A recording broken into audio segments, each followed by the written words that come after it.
Aujourd'hui, c'est la deuxième session débat-intervention de l'association Jean Monnet. Les interventions aujourd'hui seront en anglais, mais il y aura la possibilité de poser les questions en français. L'association Jean Monnet, comme vous le savez, est un think tank qui veut travailler et qui travaille sur les questions d'actualité européenne. Aujourd'hui, le thème que je rappelle, qui est particulièrement intéressant vu l'actualité à la fois internationale, mondiale, c'est comment l'Europe est perçue par les Américains, quelles sont les conséquences des résultats des élections américaines. Et prochainement, parce que le monde est vaste et diversifié, nous organiserons le même type de débat sur la vision des Tunisiens sur l'Europe, la vision des Mexicains, ça ne vous étonnera pas, sur l'Europe, et aussi la vision des Ivoiriens, donc de la Côte d'Ivoire, sur l'Europe, et ainsi que d'autres débats sur les relations économiques, quel type de dialogue social, qu'est-ce que l'économie sociale en Europe. Donc il y a beaucoup de débats, et aussi un débat sur la défense européenne. Donc nous avons prévu 8 débats sur pratiquement une année organisés par l'association Jean Monnet, et je ne parle pas des rencontres organisées à la maison ou des déplacements que nous faisons en Europe. Alors ce que je veux évidemment remercier, c'est Lieven Taillie, qui va arriver, qui est un vice-président très efficace et qui est l'animateur principal du débat d'aujourd'hui. Je remercie aussi évidemment l'association des journalistes européens de Belgique, Fenêtre sur l'Europe et Europe et Entreprises. So as I told you, it was a very short summit up in English. Now we turn on English language. Many thanks to attend this second online discussion on a very interesting topic. How Europe, the EU, is perceived by Americans. What will be the consequences of midterm election on transatlantic relations?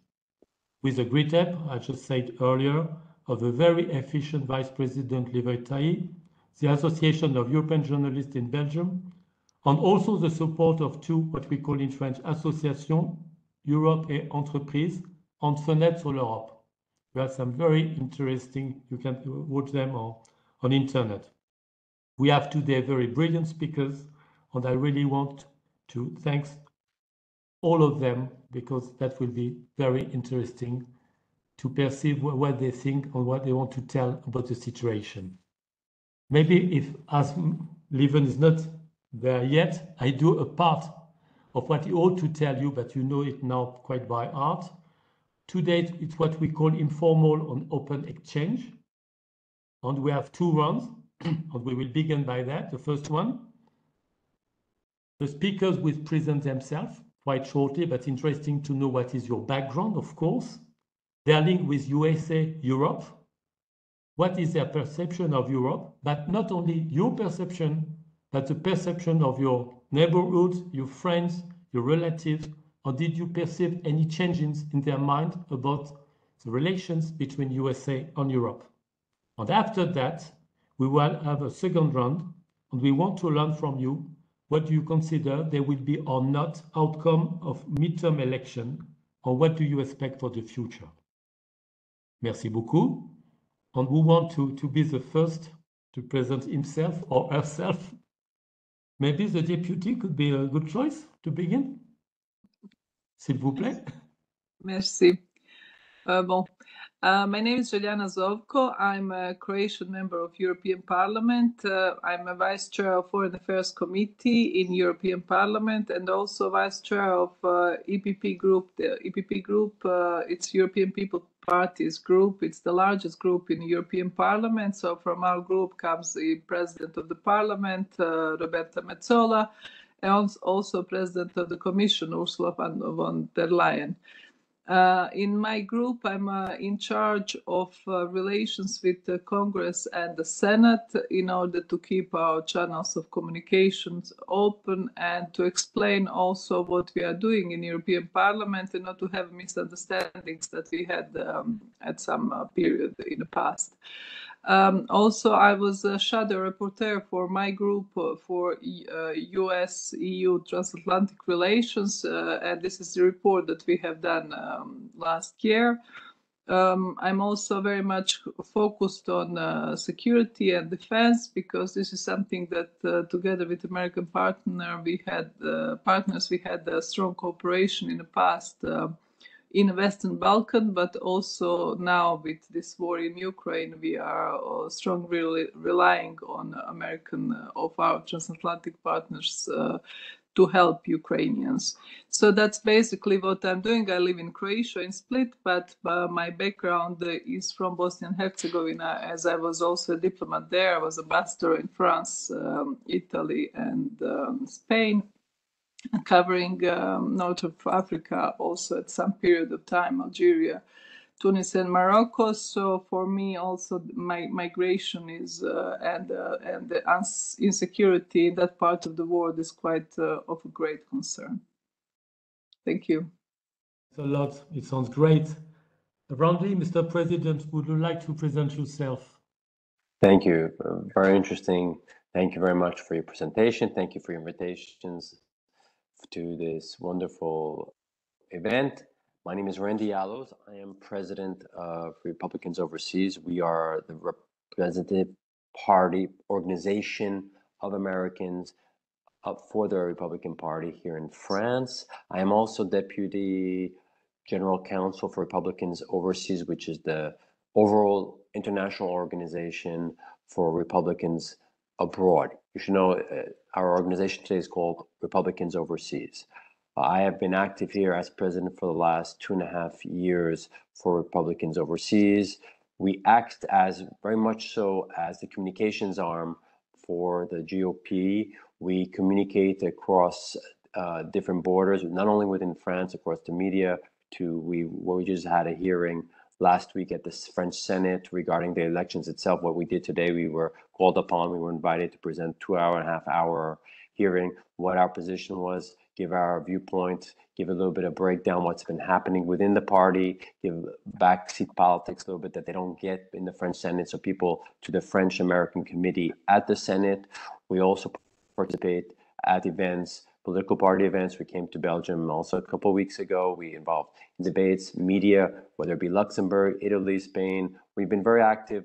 Our chapter has been very active across Europe in many countries where there are not specific chapters involved. In my role as a deputy general counsel, my most recent, most important, I believe, role that I've had in last year, this year, beginning of the year, I co-drafted, I was a leading drafter of the resolution for the Republican National Committee to condemn China for the grossly tortious conduct it had in the management of the COVID crisis. And this was adopted by the Republican National Committee in January 2022, and it'll be part of the platform going to the presidential election. And there are many, many bills that have been going forward. This was the first political party that put this forth, and I don't know how many other parties, and this is very interesting for our European parliamentary position to know. We've had many bills in the Republican Party going forth on how we're going to deal with torts and issues regarding China and its role in the COVID crisis and damages, whether it be financial, private sector,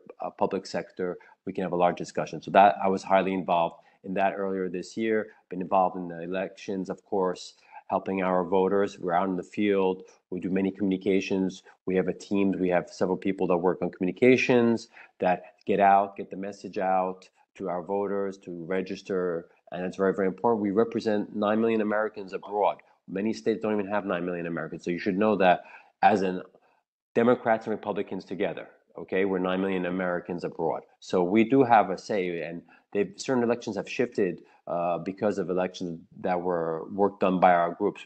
We were able to motivate and work with our groups to have several 100,000 votes. So we've been able to sway in certain states, certain votes for certain candidates. So, I mean, when we put our mind to it, we can really activate our different networks and get things moving. And we've been doing that, and we're very, very active. And I'm, again, very happy to be here with you. I'm also a French-American attorney. I've worked in these areas, and these are the type of areas I've been working in information technologies, and also intellectual property. So thank you again for having me as your guest. No, we all thank you, because you are very active people, very interesting one. At that time, last but not least, but maybe Lieven will give us some news later on from our friend from the White House Chronicle, I would give the floor to our friend, Professor Lincoln Mitchell. Thank you. And do you want me to answer your questions about Americans thinking about Europe now? We have, in fact, you could do that at that time, and then the other speaker could do the same. Okay. So my name is Lincoln Mitchell. I teach in political science and international affairs at Columbia University. I have, throughout my career over the last 20, 30 years, worked both on domestic political campaigns, but also a lot of political development work overseas, particularly in the former Soviet Union, but also in Eastern Europe. So I have both a kind of practice and academic background. My writing, increasingly, after writing my first few books about U.S. foreign policy, has moved more towards, writing largely about the state of democracy in the United States and the crisis of democracy in the United States, as well as other topics as well. With regards to your question, because this really strikes me as interesting, you know, what do Americans think of the European Union? How is that changing?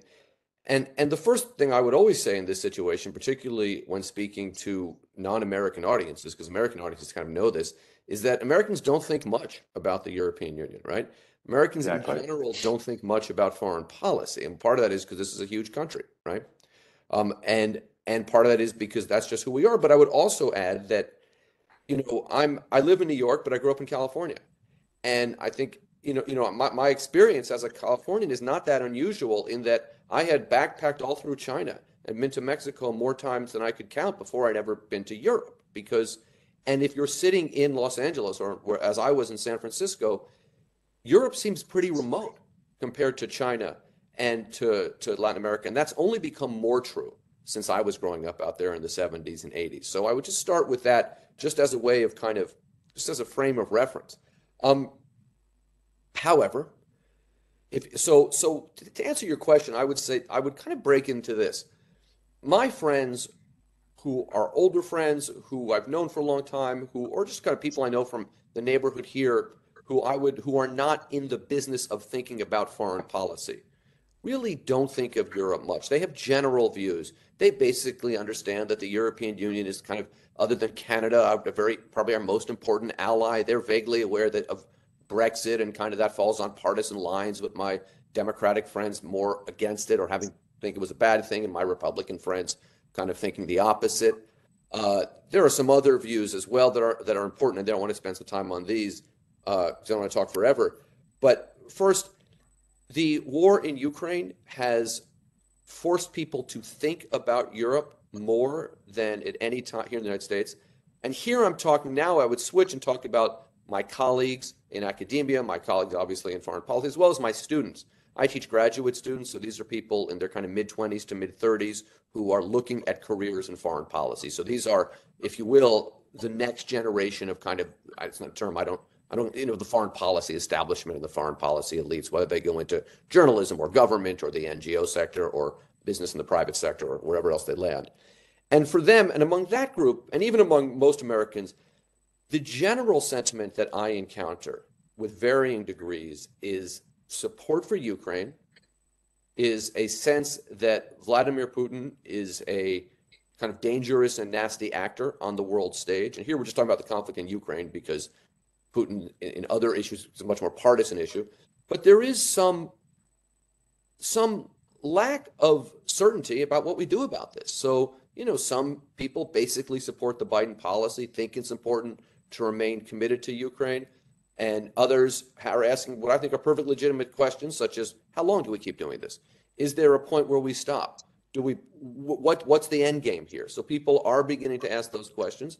And I would also, it's important to note that in my view, bipartisan failing of American foreign policy, going back for decades now, is that there is often a consensus in Washington that, this issue or that issue is of the utmost importance to the United States. And ordinary Americans are out there saying, this is not important to me. And therefore, it's very hard to keep Americans engaged on a foreign policy goal, except for on something when we've been attacked or something like that. And Ukraine very much falls into that. And there is a sense of the dots haven't been sufficiently connected for many Americans so that they know Putin's a bad guy, but We got problems here. Why are we spending money? That's an argument, and we can get into this more when we talk about the midterms. That is beginning to get some traction here. There is certainly among my community, Jewish community, there's a residual sense of the, I think we could say this charitably, the horrific complicity of most Ukrainians in the genocide of the Jews, particularly in the western part of the country. So my particularly older people in my community, they're not filled with the warmth of human kindness when it comes to Ukraine.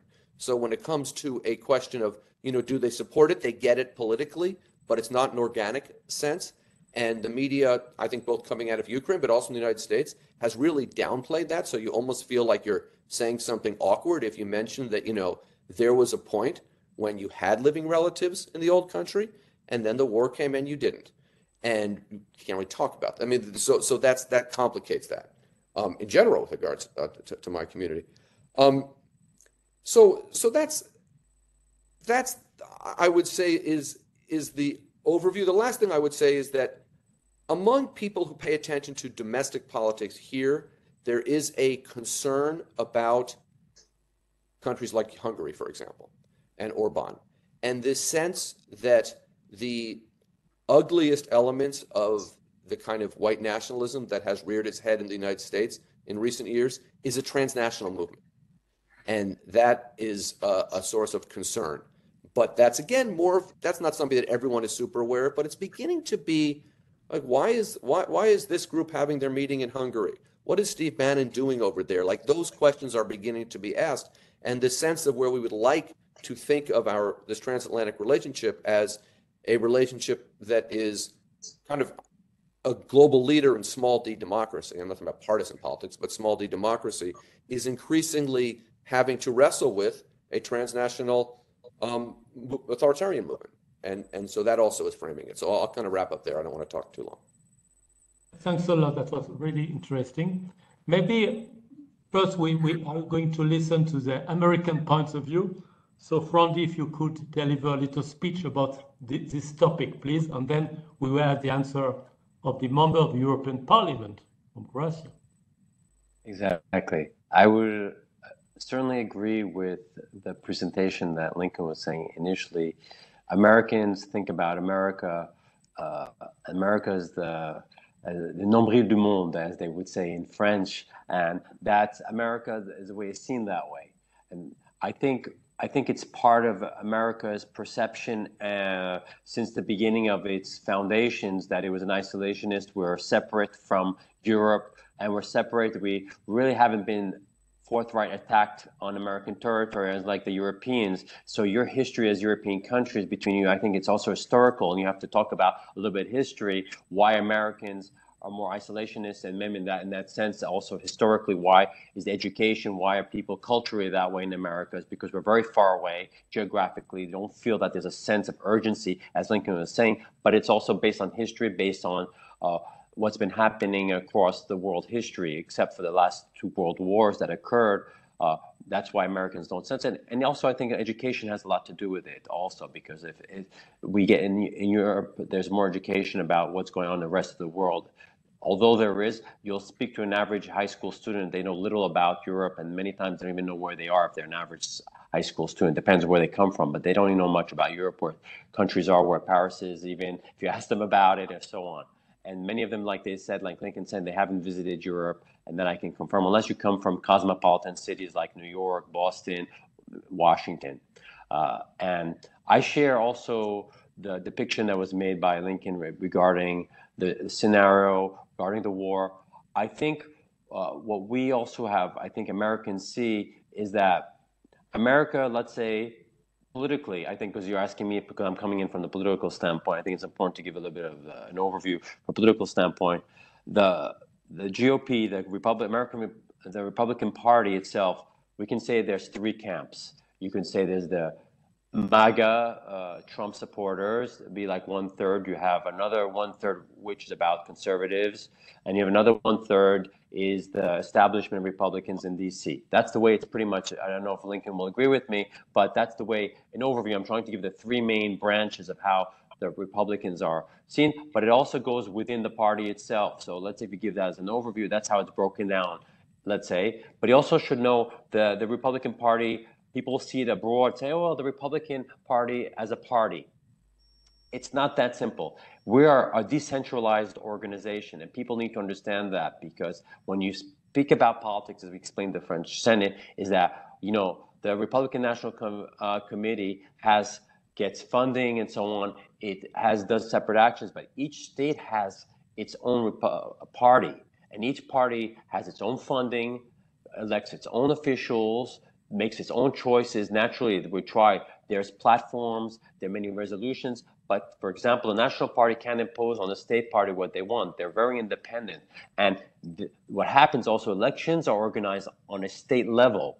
So each state is done differently. And so really you have 51 different scenarios that you have that are involved. And state elections are also very dynamic. I think what's very important is that when we get into the elections itself, I think people say, well, it's not good, because there was a reform that was in by the Democrats that they were saying they want to more federalize the electoral system. They were proposing reform.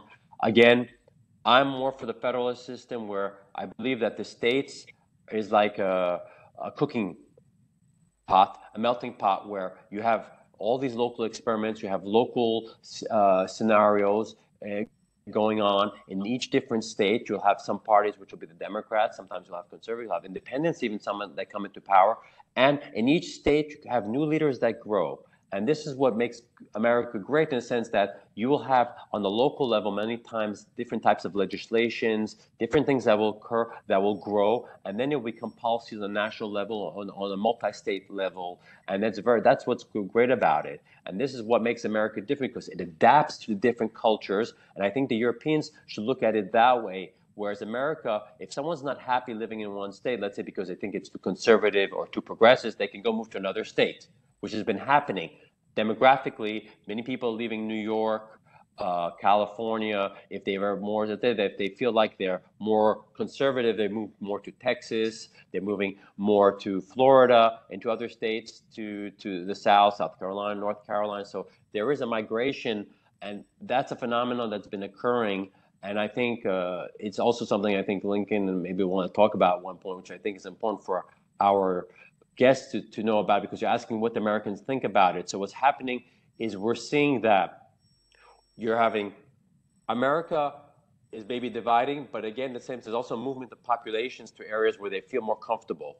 And that's something that we haven't seen, I don't think, in many, many years. And I think it's become a very dominant force. I don't know what you think, Lincoln, about that, but I've been seeing it, that there's a big movement from different states. And again, we'll be seeing it, and I think it'll be growing.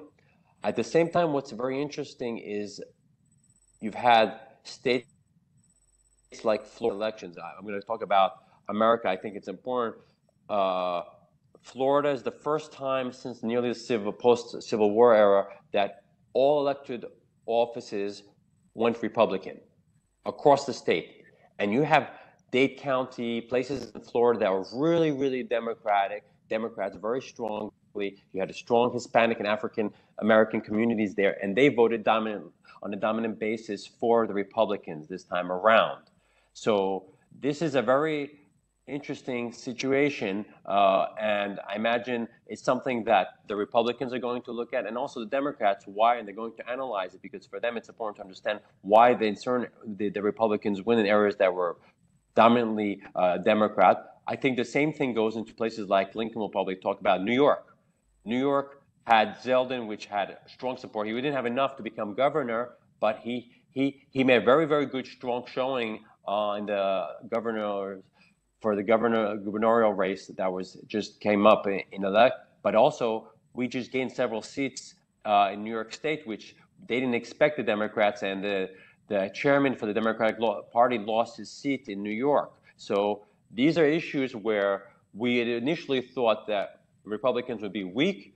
The constituents are sending messages across certain states where you're predominantly Democrat that they want change about certain things. So those are issues that are coming up, and I think America, what I think is important, and that's you're asking us what we think, because Lincoln writes as an author, he's a professor. I'm the president of a political party here in France. I represent, and I think what's important, I think, and how he presented himself, I think it's important that we have these open communications, and I think it's being respectful and exchange of communications. That's the bottom line, because we cannot have a situation where what I've seen too often, even when I have many debates, even with journalists here across Europe, and I think that's important, is that we get automatically insulted and someone attacked personally. And I think that's a very, very important thing that needs to understand within also in this type of situation to explain to the people who are listening. It's very important that we talk about issues, that we talk about what needs to improve.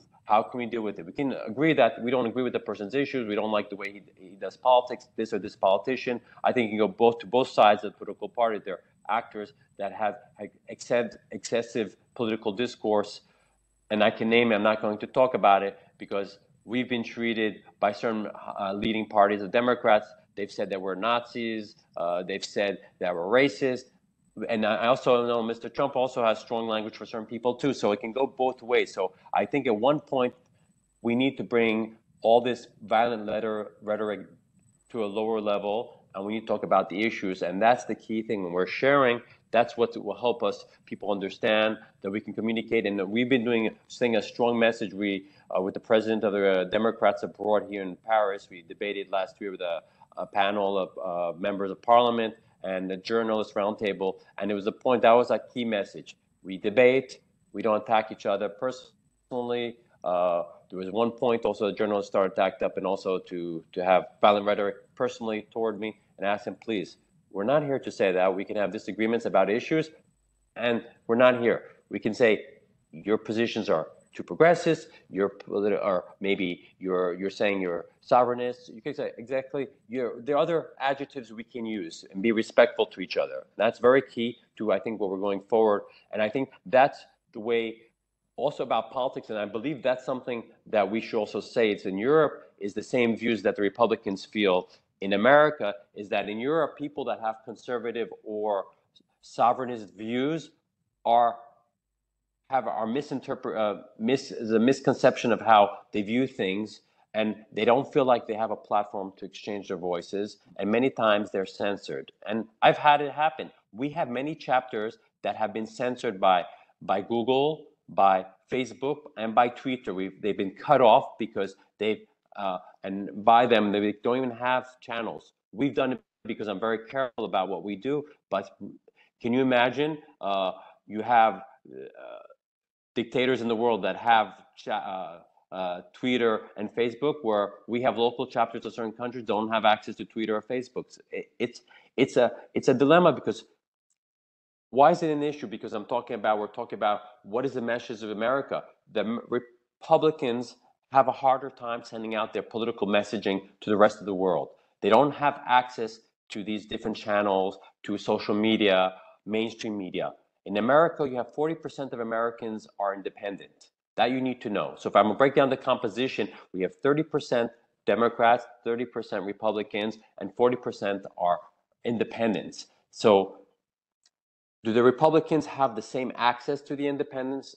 No, because independents most of the time they spend 3 hours a day watching TV based on certain polls, and they watch 80 to 85% of the time mainstream media. Mainstream media is along the lines of Democrats' political positioning. So that's the way it is. And we have a harder time sending out political messaging out to the public. And that's something I believe that I hope will change. And as I said, we have actions just to say what we've had during elections. I think it's important to point out to our Europeans and even our French senators were shocked, is that the Republican Party launched a major action against Google because they used algorithm to suppress emails, Gmails. 43% of Americans have Gmail addresses, and they used millions of emails were suppressed by Google using algorithms, so we couldn't send out our political messages to people that were wanted to get messaging from the Republican Party. And this happened on different levels.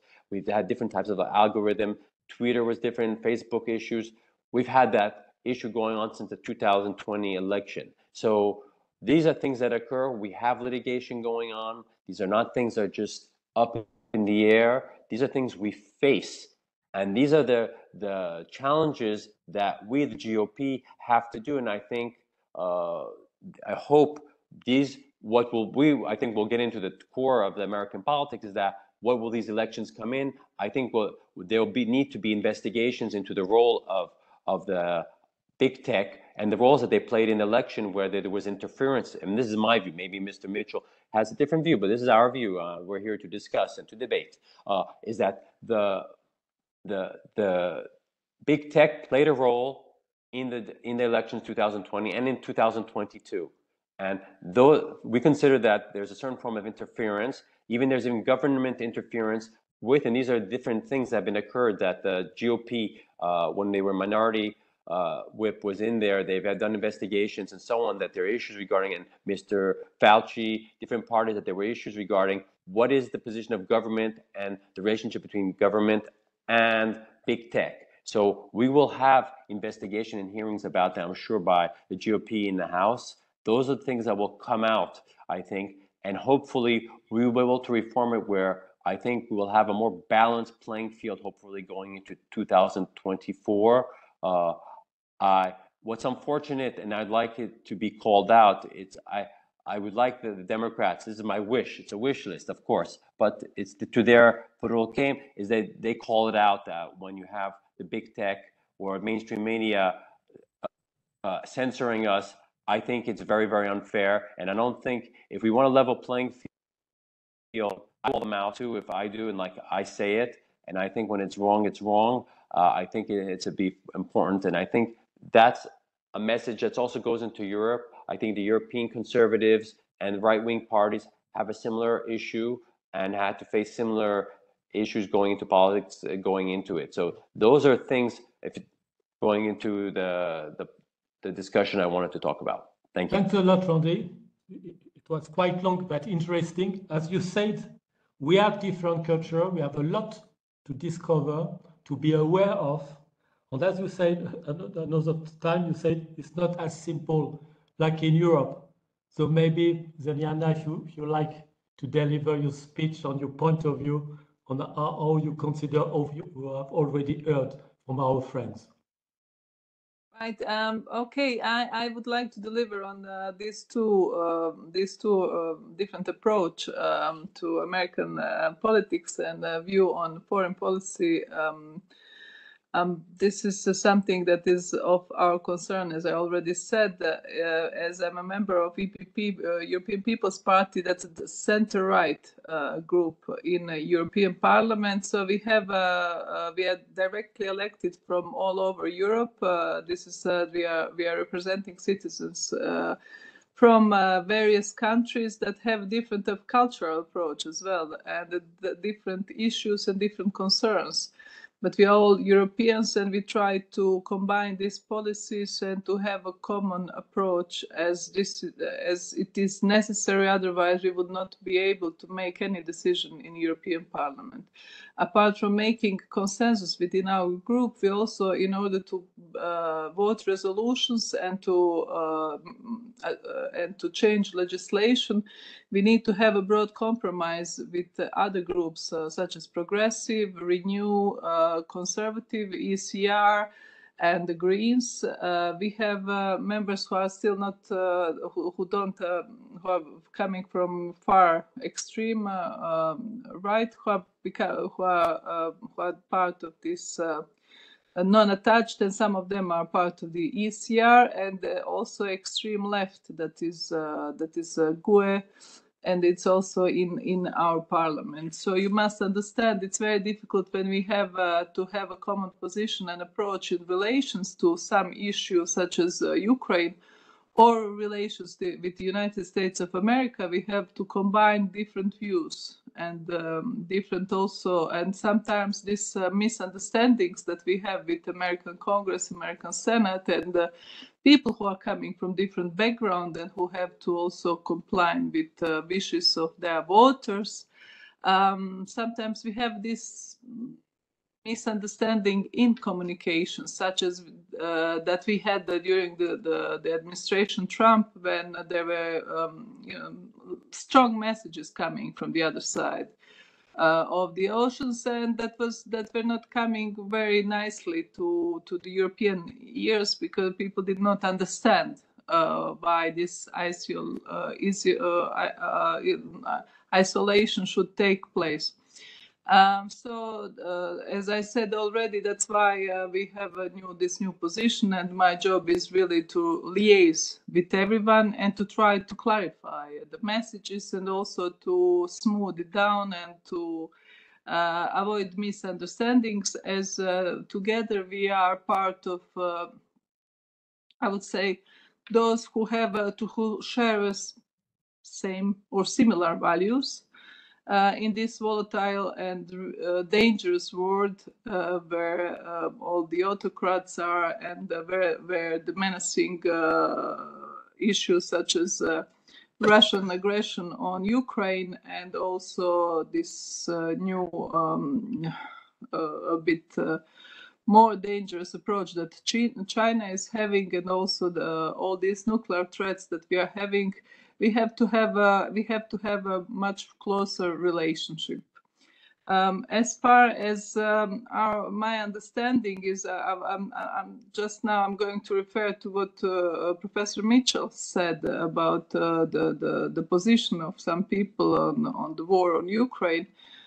For European Union, this is a war that for the first time European Union is showing the full solidarity, as we understand, like in the Second World War, that once you step down on to the menace of the autocrat, where is the end? It's not only Putin, we have Erdogan, we have people who are showing much more threat than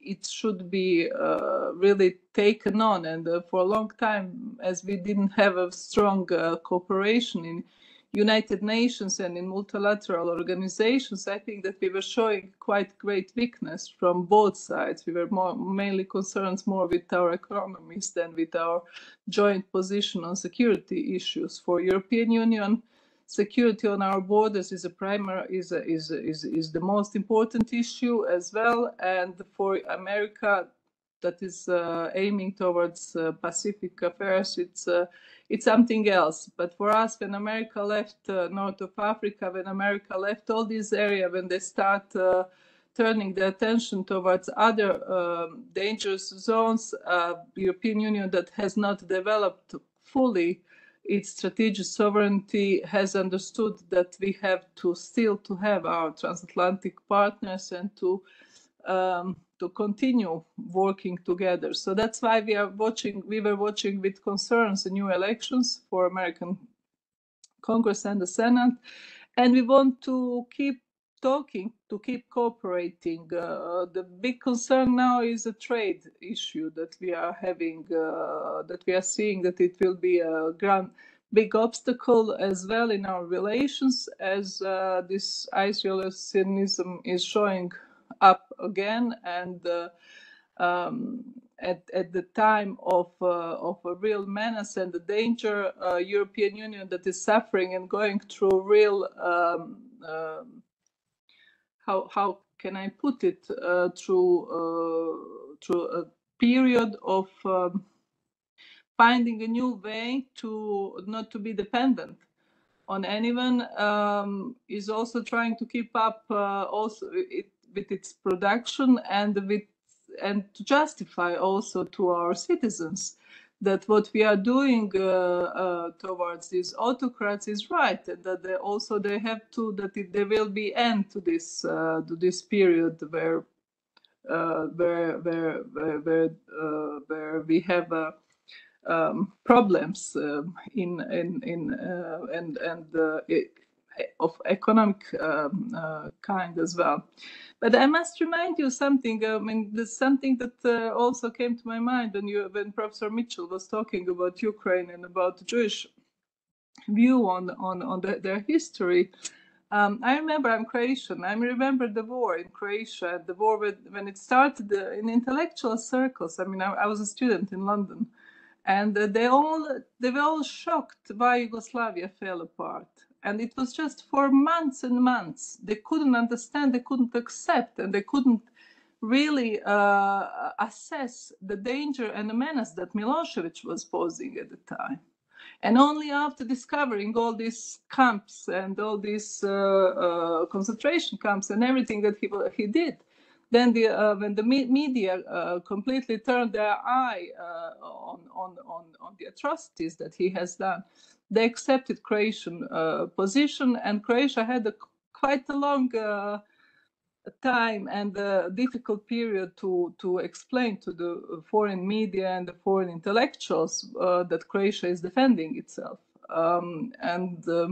The best example of cooperation and what Croatia did was, but we were not helped by anyone, neither by Americans, or we had arms embargo as well in order to liberate our territory. It was quite difficult, and through the lobbying with at the time with Republican congressmen, we got to get this lifting of embargo and to defend our territory. But the best cooperation between American army and Croatia, and that's something that was interesting, was done in order to break this siege and to not to allow the fall of Bihać happens after Srebrenica, and when we helped to liberate Bosnia and Herzegovina.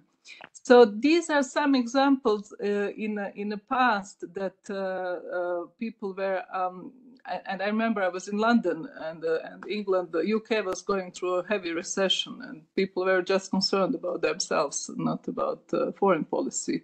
So we are, history is coming back and going into circles, and we are going through the same period of misunderstanding. Also, European Union is having almost 7 million refugees from Ukraine. That's something that should not be that should be explained much more in American circles. And when I go to Congress, when I go to Senate, and when I talk about this, they just don't know the facts. As I was working with American Croats, I understand also the specificities of each state, and also the position and the cultural background, the cultural issue. And I think that our diaspora in United States of America is also the best vehicle of connections, as Mr.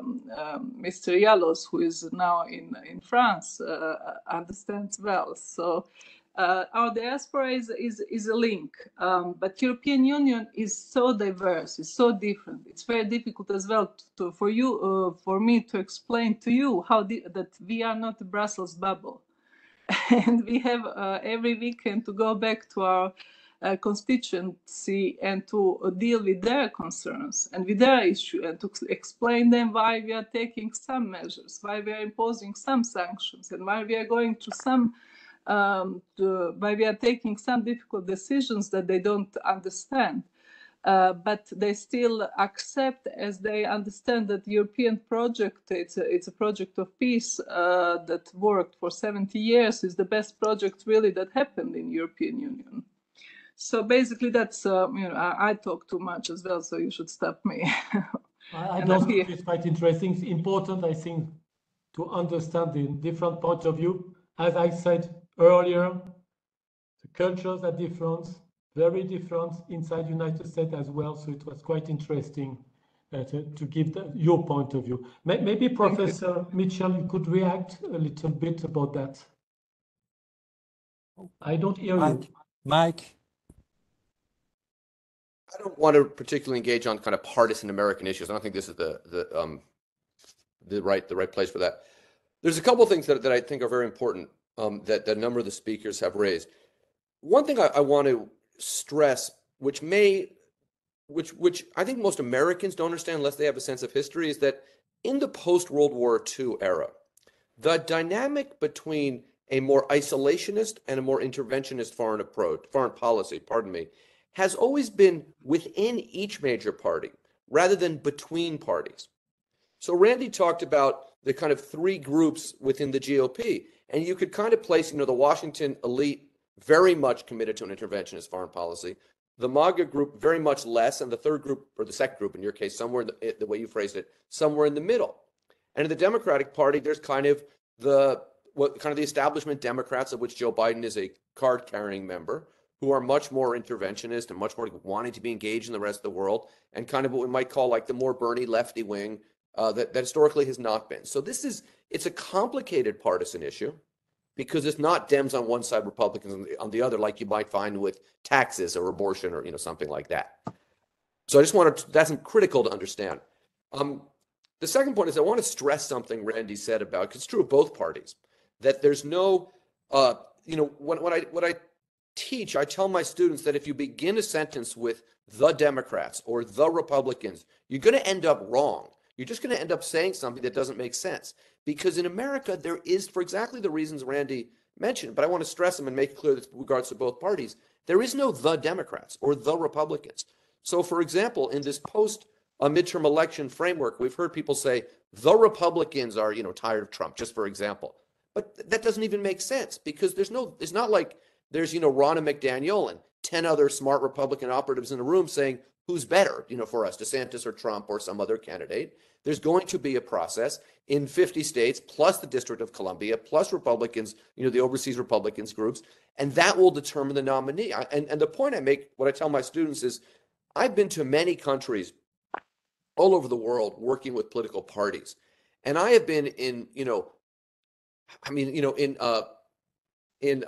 Kutaisi in Georgia for a second-tier political party, and their office has more square feet than the DNC headquarters in Washington, right? And that speaks to just how decentralized American political parties are. And you have to understand that to understand really anything about American politics. The other point I would make is this federalism, which Randy also talked about. This is critically important for a lot of reasons, right? Because a lot of the reasons, these are some of the kind of tensions that are below the radar. So you have people maybe saying, I don't want to pay taxes in California, right? So I'm going to go to Texas. But then you have people saying, there's no good tech jobs in Oklahoma, and I'm going to go to California, right? And I'll give you, but this interacts with politics in strange ways because some people leave state A and go to state B because they want to be in a state that's more politically sympathetic for them, right? So, for example, both New York and California, if you were, Harvey Milk, who was assassinated 44 years ago on this coming Sunday, gave his famous talk where he talked about it, he said, if you're in Wichita, Kansas, or San Antonio, Texas, come to California, come to San Francisco, because you'll be safer here. So gay people have been coming from the more rural states to the more blue, the more liberal urban states for generations, and that continues. But I wanted to tell one very funny story, which is I was in San Francisco, and it was very early in the morning. I just arrived the night before, and I was out for my morning run, and I was staying with my mother, and I ran into a woman there a Chinese-American woman who'd represented that district, that neighborhood in the city council, which is called the Board of Supervisors there. And we were chatting, and she said to me, I have people when I was she just left in 2020, when they move into my district, they call me and they say, why are there no wine bars here and so many Chinese restaurants, right? And the answer is, because this has been a Chinese neighborhood for decades, and it's got some of the best Chinese restaurants that are written about, in America, right? But the federalism is complicated. And what Randy said about 51 or 50 states plus Columbia having their own elections, that is absolutely true. And therefore, if you're used to, let's say, voting or doing politics or being an election lawyer in Ohio, and then, for whatever reason, you move to Maine for, family reasons, everything is, not everything is foreign, but the whole process looks different. And this contributes to a lot of the kind of narratives around election fraud because things look different from state to state. And it also creates a conflict, right? Because most countries have a centralized election commission with one set of laws, and it's much smoother and it's much easier. And in the United States, we don't. And I know this is far afield, but I just wanted to stress that because those are important points that we should mention. I think you want to talk a little about the midterm. So I want to make two observations about the midterm, one of which there's not going to be a lot of math here, but I just want to give you the following data point because I thought it was interesting and underreported. Almost all the votes are counted. I mean, there's a few straggling in. There's one House race in California. I think the Republican will win, but it's still pretty close. But one number that I think you don't hear much, of the votes cast, 50.7% were cast for the Republican candidate for Congress. 47.7% for the Democratic candidate, just the House, not the Senate here. Now, this is a little around the edges because some candidates run unopposed, And then in some districts in California, like 2 or 3, the runoff was between 2 Democrats. But for the most part, these are accurate numbers. And if you look at the 2-party vote, in other words, throw out the people who voted for smaller parties, 51.5% voted for Republican candidates for the House of Representatives. Now, I say that because I think it's an interesting number. Parenthetically, it's the first time the Republicans have got the majority in the popular vote since 2014. So it's a good, despite what the media is reporting, it's not a terrible year for the Republicans in that regard. But this is a very close margin, right? 51.5 to 48.5 is by any measure a close election. And to some extent, since 2016, we've had the same election over and over again. The margins are tiny. The changes are tiny. The storyline coming out of this is, bad night for the Republicans, Democrats overperform, Democrats didn't do as well as 20, whatever it is. The reality is it's just the same election over and over. And that speaks to, and it's a word I think is overused in American political life, but it speaks to how deep, I'm not going to use the word then, it speaks to how deep the divisions are. That despite all we hear about how important inflation, and I know it was used as a partisan issue, but it was in fact a real thing. It's not something the Republicans, dreamt up out of outer space.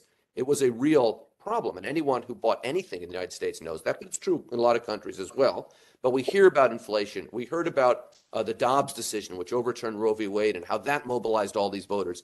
But essentially, very few voters are changing their minds. And that's very important for understanding the United States today and where we are. We now have a new Congress coming in. And as you know, we have 2 houses of Congress. The Senate will remain largely unchanged. And this is because the Democrats will have either 50 or 51 seats. We'll still have 1 runoff in Georgia for the U.S. Senate seat. I expect that runoff to be very close. I'm not making any predictions, but I think it'll be close. In either way, the Democrats will have a very small majority. The leadership of both parties in the Senate is unlikely to change. Mitch McConnell will lead the Republican Party, Chuck Schumer the Democratic Party. Now, with regards to foreign policy, and specifically with regards to Ukraine, I don't expect any changes there because both Chuck Schumer and Mitch McConnell are, I would say, strong supporters of Ukraine and strong opponents of Putin. You don't have to persuade them of this, right? You don't have to persuade them of that position. Now, McConnell will have some problems on some of his MAGA flank, but those votes, they don't need those votes. They'll get the 60 votes for closure. The House is much more interesting because they're a new majority. And Kevin McCarthy, it's not money in the bank. He was the House minority leader for the last couple of years, and he was voted the leader of the caucus. He's likely to be the speaker come January, but there's no guarantee. And the House Republican caucus is more divided. And this will be a real question for which I don't have the answer. I think we're just going to have to wait and see. I don't have the answer yet. But you will have again, I can't count that fast in my head, but a sizable minority, if not a majority, within the Republican caucus, not of the whole House, but within the Republican caucus, who will really not be comfortable with the narrative around Ukraine that Željana articulated, which is the narrative here in the United States for those of us who want to continue to support Ukraine. They will not be comfortable with that narrative. And the question for Kevin McCarthy, one question, and this just to play it out a little bit, is there's a Dennis Hastert, who was the House Speaker as a Republican, I want to say back in the George W. Bush administration, created what was known colloquially as the Hastert rule. And this policy, which makes sense if you're a party leader, was that I will not bring a bill to the floor unless I have the majority of my own party behind it. And that could hold up support for Ukraine.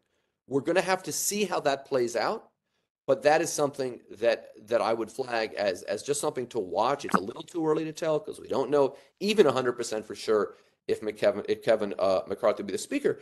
And then, we are increasingly, and I want to be clear here, I have my own opinions on Ukraine, right? As I assume we all do.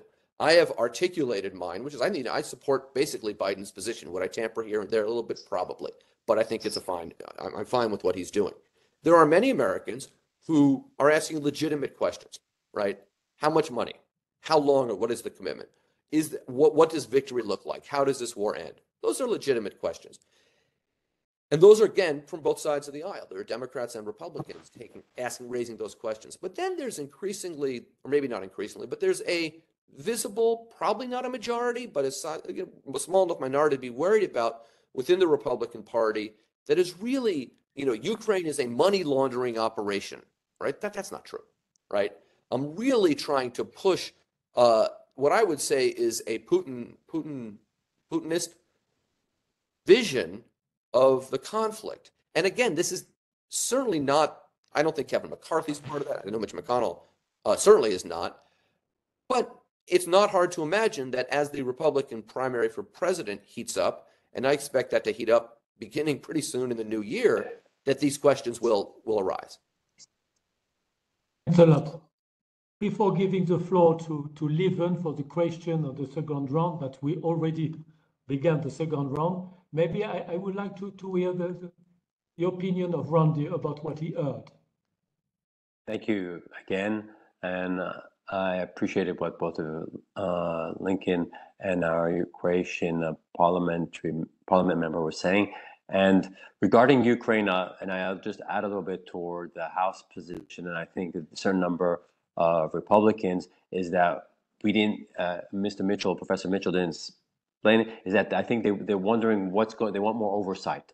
It's not like write a check, an open check, a chèque en blanc, as the French would say. They want to see how much, will there be some adjustment to the monies that are going? Where's the money going? How's it being spent? How's military aid? And I'd like our Croatian friend maybe to talk about it, is what we'll be seeing, and I've been seeing here in France, and I've spoken to police and secret services that I've worked from here, is a lot of weapons, small arms are coming back into Europe as they did during the Yugoslavia area, is that you're having small arm trafficking and criminality that's increasing across Europe. And these is what you hear from local police and also secret service agencies, that there are issues that how is the money being used? I think what's going to be interesting, we don't hear in the media too much, and that's another thing we were talking about, media, why I say it. You have FTX, you have the cryptocurrency. Remember, it went bankrupt, it went bust. He was the second largest donator to the Democrat Party. He donated much of the money that he took, he put into Ukraine. Ukraine then repumped it back into his companies, and it was about $40 million to the least. They think no greater. So there were issues regarding how the money's been coming in, going back and forth regarding that. And those are issues that the Republicans have been coming up regarding to Ukraine and how money's from politics in the United States. And it's on both sides. I don't say it's on one side, so not to be partisan. There have been issues of where's the money, and I think that there will be investigations. They've said that there will be investigations, there'll be oversight. That's what's being said. Again, I think there will be a big issue regarding Europe is going to face a major issue like it did after Yugoslavia war, is that all the small arms and weapons that went into Yugoslavia found themselves into the streets used by Islamist groups across Europe in the last decade. We will have a similar issue coming up, and I think that's an important issue to talk about too, is how we're going to deal with these arms and the safety of our streets across Europe. Thank you. Okay, thank you very much for all these interesting interventions. I see time is advancing fast. We still have some 20 minutes left. And I imagine that those who have followed the discussion have also certainly some questions to the speakers. What I see is that, in fact, it seems to me there is a lot of continuity, that we are speaking about this debate with another context, but that it could have been there already for several in the past. It was present also in the time of Monnet, I have the impression. It seems that the problem is that to go to have people working together beyond the bipartisanism in the United States, but the same is happening in Europe, where we have countries where the same problem is to speak to each other and to come to compromises beyond partisan engagement. Yes, let's ask if there are any questions from the floor.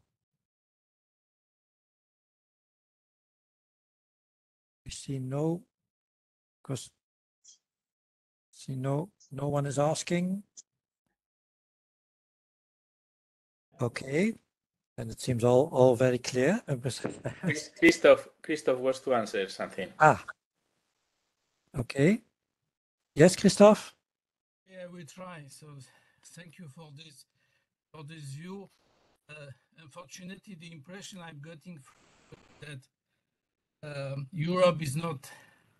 European Union is something very unclear for Americans, but Ukraine is.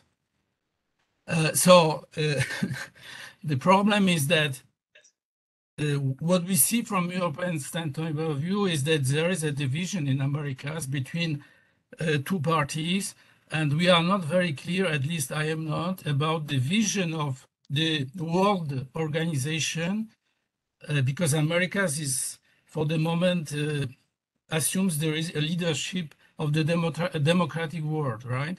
So I think that it's important that you communicate properly what is this vision on both sides, so we can align, because what is at stake for me is in Ukraine is a conflict between authoritarian regimes which are challenging democratic world. So we cannot just say we are not interested in, we are just looking at that from outside. We are in all together. And to be honest, I don't see a common effort on synergies to face this issue. So how do you perceive the world after the Ukraine war? What is the American view of this world order, and what is the place of Europe in this vision? That's my question. Is this a question specifically to someone or to all the three of us? No, this is the question to our American guests. Okay, let's make quickly the tour. Ladies first, I would say. Right. I mean, I'm not American, but this is the question. Maybe I would. I was asking with my explanation on how European Union sees this situation, because this is a fight between good and evil, and we never learned from the history. So if we have not learned what happened in the Second World War, I mean, you have Jean Monnet who went there to convince. We are just talking about the same issue, to convince America to get involved in a war, in the Second World War. So we are talking ephemerally about some sort of dictators, but we have a man who's attacking and having frozen conflict in a part of European Union, and who's showing with his PR, with his propaganda, this typical communist propaganda that we have learned during the 50 years in former Yugoslavia, how to get to people's mind and brain, and how to play with their deepest feelings of insecurities. And if we have not learned through intellectual circles, through political circles, to unite, to have a common approach to deal with these people, and to say, I'm not saying just for Putin, for Erdogan too, for all these, I mean, in order, look, they're just watching what will happen there. And if we are too weak, if we are too hesitant in this, the world is going through a very sensitive period. I've been through the war, and I've seen the same people, and I've seen the same lack of leadership. And I've seen I spoke to President Chirac. He said he went to Congress. First, he spoke to President Clinton. At the time, he told him he should intervene. When the French soldiers were captured in Pale, and when they were humiliated in front of all the world. And then he sent him to the Congress to talk to the Bob Dole and to convince the Congress to intervene. So do we need the massacres? Do we need some humiliation? Do we need something to finish the war? Because if we don't finish the war, I'm not saying that there's no corruption. Every war has a corruption. Corruption, drug trafficking, people smuggling. That's all about the war. That's the worst kind of things. I was refugee. I mean, I know what people, how they feel if they're exiled from their country. But the lack of international leadership, the lack of strong person, I would not say a man or a woman at this point, to make to sail through this really difficult period and to navigate the democratic world is, I think, the biggest danger that we are facing, that we will face as a so-called democracy, European Union and United States of America. And I'm really I'm happy about the situation at the moment. Go ahead, Professor Mitchell. A couple of thoughts here. First, I'm going to answer this question frankly, because it's not easy, but I think it's useful to hear this. I'm not that old, but I'm pretty old. And for my entire life, what I've heard from the American political establishment is this is the threat. We have to stop it. This is the threat. And I'm an insider. I know what's going on. I've traveled all over that part of the world. I've written books on that part of the world. I understand the importance of stopping Putin. But for the American ear, we hear that over and over and over again. There's always the foreign policy elite trying to bring us into a war over and over and over again. And the American people, and this is not a partisan issue, are looking around and saying, this doesn't really sound like our problem. I mean, as eloquent as Željana has been, like for your average American who's not an insider, who hasn't traveled, who isn't, reading foreign affairs, who isn't teaching at Columbia, who isn't representing a major political party sitting in Paris, this is very, very abstract. And the problems are very, very real.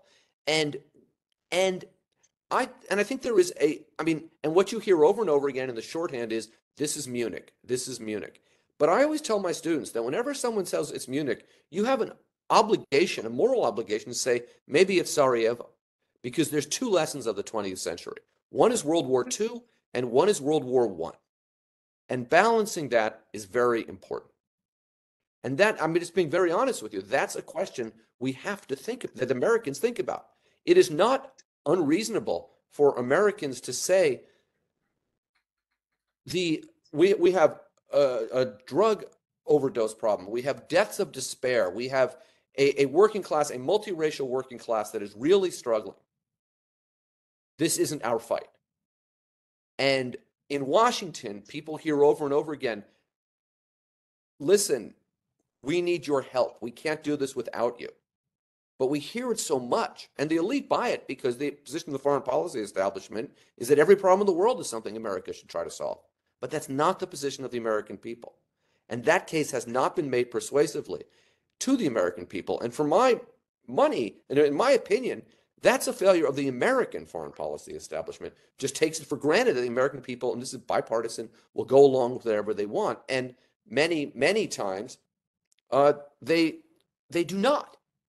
So I would the other point I would make is this. If we really want to talk about what is threatening the democratic world, right? However you want to define that, right? We're now an hour and change into this, and we haven't mentioned China and Taiwan. And I would argue that the American and European response to this crisis has forced Xi Jinping to cool his heels a little bit, to slow down a little bit in what I think are his plans to try to take back Taiwan. And that is a good thing, because I do not want to see that happen. But we should understand something. And I'm going to be very clear. If China invades Taiwan, what will happen will make this conflict in Ukraine, to use my late father's words, look like a Sunday school picnic. So we're an hour and a half in, and we haven't mentioned that. The real biggest threat to the democracies, that climate change, which we also haven't mentioned, and which, there's this COP27, and we'll see what comes out of it, just wrapping up. But, I confuse that in the World Cup because it sounds the same. And I don't really understand climate change or soccer or football. But, that is the existential security threat that will make what's happening in Ukraine a refugee crisis that is much bigger. And thirdly, you're right in that it's Putin and Erdogan and Orban, but it's also these rising authoritarian movements in the democratic world. Those are the threats. And Putin and Ukraine is part of that. But when you ask, why don't Americans understand that? Maybe that context helps a little bit. And to go back to something that Randy said, and I think I said also early on, this is a massive country with a massive interior, right? And too many, and I know that Željana, you're not in this group, but a lot of people who come here, you know, they go to Washington, they meet with people there. They go to New York, they go to the UN, maybe we have them give a talk at Columbia, and they go to San Francisco to squeeze out some tech money, right? I mean, and then they don't go, you know, to the places where, frankly, not just senators and Congress members go because of their district, but presidential candidates go because that's where the votes are, and those are the votes they need to win the election. Whether it's, you know, South Texas or Florida, you know, where it's swinging more Republican than it used to be, or the Midwest, which is still very competitive. And when you say why should the U.S. care, I don't want you to ask ask yourself why should a professor at Columbia or someone like Randy or someone in Washington care. But ask how a person who for 20 years worked as a union member of an auto plant and now works 2 shifts at Walmart and drives an Uber, ask why they should care. Because if you don't have an answer for them, you don't have an answer to this question. I agree with Professor Mitchell. Just my telephone's about to die. I don't want it to. I'm going to interrupt because I'm afraid I won't have battery left. So I'm going to keep it short. So I think you should know, if you want an answer regarding the Republican position, I don't think there'll be a position. The Republicans have always been straight about it, the American support, even if they're saying they will adjust aid, you know, regarding China. That's a message that they cannot allow Russia to win this battle, whether it be media-wise, tactically. They need to win on all fronts. America needs to win with Europe, needs to work regarding, and China is looking very carefully into this, so that the Republicans know that. It's just a question of how they're going to adjust the aid. So that you should be rest to peace regarding that. That's internal. I think Mr. Mitchell and I are clear on that. So you should know that's pretty clear. On the American side, from also what I've heard, is that I think that there is an issue regarding the perception of how trying to do this along lines good and bad, evil, and so on. I think the Americans we have to be careful with that. I think because all of a sudden, a number of years ago, we were in good relations with Mr. Putin, relatively good relations. All of a sudden, he's become the worst enemy of the world. He was invited to many meetings, to G7. We all forget about that. Several years ago, he was involved in all these main other platforms that he was actively participated. There were many reforms going around in Russia at the time. So let's not just forget, 10 years ago, he was a very active part of the community, and they participated together regarding ISIS and together to deal with the issues that we have regarding the Islamists during the Trump era. So even though there were issues in the Middle East, but they worked together to deal with those issues, and they found solutions at the same time. So like from that point of view, I think we have to be very, very careful and be very, very pragmatic. And I think that's the way we need to talk about politics and not to try to send a message, because I think the Americans also, and I agree with Mr. Mitchell, is their foreign policy machine doesn't work. Look at Afghanistan, how it was sitting there. We came out and we left it, and we spent a decade and a half there, and what came out of it. Okay, so we have to know where we're heading, what we're getting into, and Americans need to have a sense of what they're going to get into, because they're afraid. They've no history. Has been Americans don't want to see their soldiers going in. Look at the Europeans. They were ill prepared. Excuse me. We lost all our cheap energy. We didn't talk about that. Nord Stream is gone. It's destroyed. And that is the major issue. Without energy, our economy is partially down.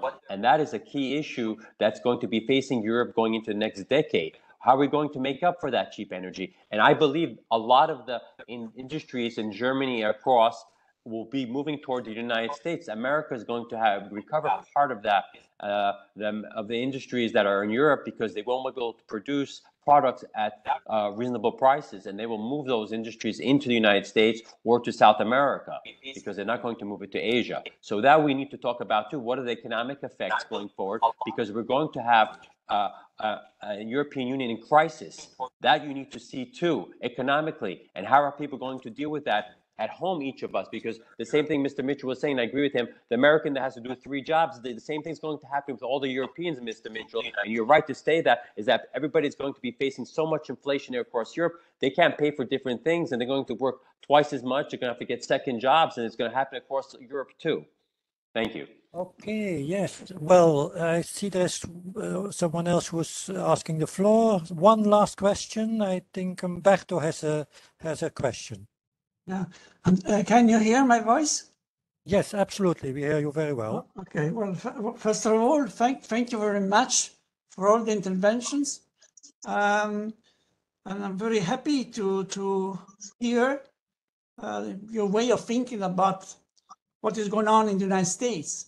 But to me, it's very interesting to know better what do you think about Europe. So maybe you could say who you are. Yes. Sorry. I'm a professor of economic policy at the University of Sapienza in Rome.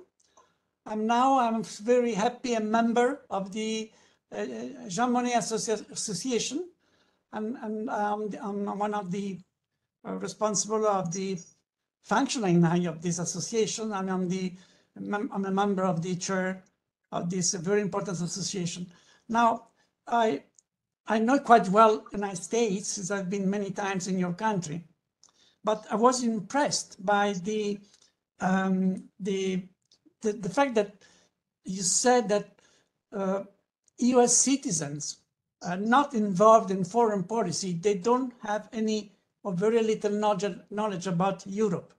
Now, it seems to me that most of the discussion that we have today with you, which is very important, very interesting, but regards what is happening in the United States.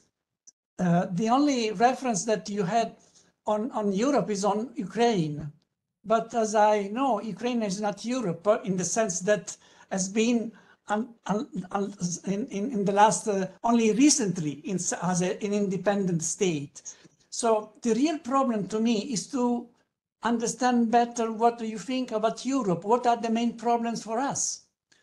We are discussing a lot of problems in Europe regarding energy, environment, the raising sovereignist movement in Europe, or about migrants, or about now the Ukraine refugees.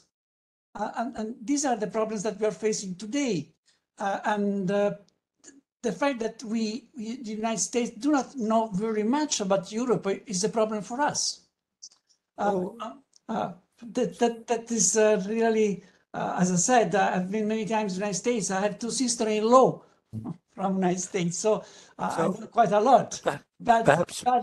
Perhaps because I see time is running. Sorry. Yeah. Okay. Sorry. So I think is it Randy or Lincoln who wants to answer this first? And I see time is running. I know that Mrs. Zovko has to leave for giving an interview on television. So perhaps firstly a very short reaction of Mrs. Zovko, and then we go to the answering the questions of Professor Triulzi. Right. No, but this was not a question. It was rather a statement. Ukraine is a candidate country, and it was a decision by to grant candidate country this status, and it's a bordering country with European Union. And for us, Ukrainians are European people, so it is something that we have and we will be solidary with. Of course, our citizens are of different opinion, and I don't have, I mean, that's why we have these political different groups, and also for them to express this opinion, and that's democracy in European Union. Thank you. Randy or Lincoln, who wants to react upon the question? Go ahead, Mr. Lincoln, Professor Lincoln, go ahead, start. Sure. Well, you raise a good question, right? Which is, from an American perspective, what do I see as the challenges of the European Union? It's a good question. It's one that I don't entirely feel qualified to answer, because I'm not an expert on the European Union. It's one of the parts of the world that I haven't. But it's not radically different from the challenges facing the United States, right? So there is this, whatever you want to call it, this populist authoritarian movement that is increasingly of concern in Europe, and it is increasingly of concern in the United States. There are the challenges of moving towards a much more diverse polity. And, you know, I think that many Americans don't realize this. If you are over 60, You grew up in a country that was 85% non-Hispanic white. If you were under 40, that number is closer, of your cohort, is closer to 50%. And the numbers aren't that significant in Europe in terms of the increase, but that is a massive challenge. And that forces the European Union, just like the United States, to think very, very seriously about its identity.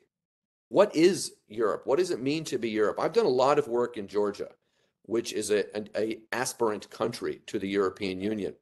And one of the things that has always struck me about Georgia is that for them, the European Union is both a political and economic unit, right? They want to be in the European Union for all kinds of political and economic reasons.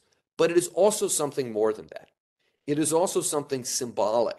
And in my view, that cuts two ways, because it is symbolic in a way that is associated with democracy, with tolerance, with values that are very important to me.